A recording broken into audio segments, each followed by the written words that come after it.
لرؤيتك؟ أولا، ما حدث اليوم من قرار المحكمة الدستورية العليا سوف يعيد الأمور إلى المربع الأول، وله في الحقيقة نتائج ربما تشيع أجواء شديدة من التوتر والرفض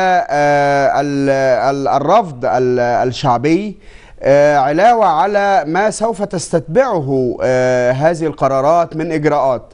مسألة حل البرلمان بغرفتيه الشورى والشعب وإجراء انتخابات جديدة، هذا أمر بالتأكيد مكلف وباهظ التكلفة على كافة المستويات، ماديا وأمنيا ولوجستيا وحتى نفسيا للمصريين أنفسهم، بالإضافة إلى ما تتحمله الدولة من أعباء أصلا هي ليست قادرة على تحملها على أي مستوى، كما نرى انفلات أمني، انهيار اقتصادي، توقف الحال في كل المجالات وعلى كافة الصعد، حالة ترقب مشوبة بالتوتر والحذر.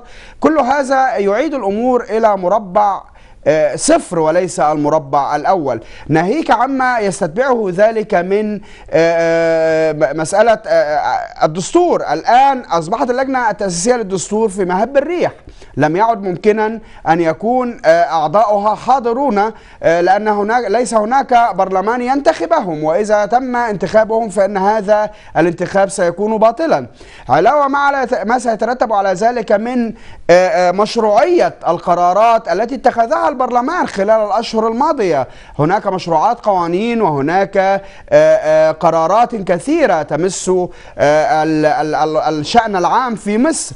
ما هي مدى مشروعية تلك المشروعات من القوانين، وما هي مشروعية القرارات التي اتخذت، وإذا تم العودة عنها كيف سيكون الحال إذن؟ ومتى سوف يتاح برلمان بنفس القوة التي كانت موجودة المكتملة حتى ننتج مشروعات قرارات جديدة ونعيد الحياة إلى عجلة الاقتصاد وعجلة الأمن في مصر؟ يعني الحقيقة هذا القرار يعني أنا أراه حجر عثرة في طريق التحول الديمقراطي المصري. أنت تتحدث الآن عن عودة الشوط من جديد، أنت الآن تتحدث عن انتخابات سوف تجرى من جديد، ثم بعد ذلك عندما يتم انتخاب الرئيس، على ماذا سيحلف الرئيس؟ عندنا القسم يقول أقسم بالله العظيم أنا أحترم الدستور والقانون.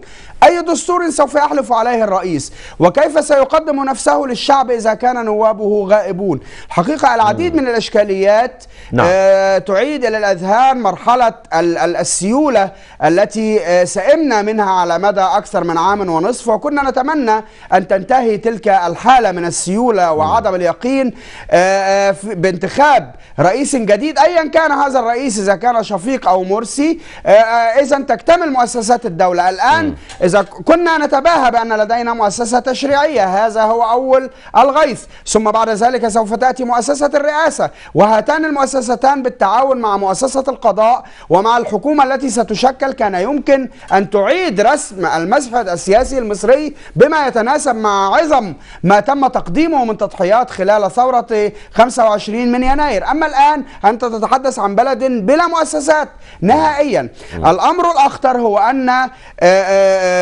أحقية التشريع سوف تعود الآن للمجلس العسكري. إذن المجلس العسكري كيف سيسلم السلطة نهاية يونيو الحالي، وهو الآن الوحيد الذي يمكن أن يدير البلاد، والوحيد الذي يمكن أن يصدر تشريعات سواء على صعيد الدستور أو على صعيد القوانين المكملة. حقيقة حالة من اللغط وعدم اليقين الآن يمر بها الشارع المصري، ولا ندري ما سوف تخبئه لنا الأيام القليلة أشكرك سيد محمود، وأذهب الآن إلى الأستاذ أحمد.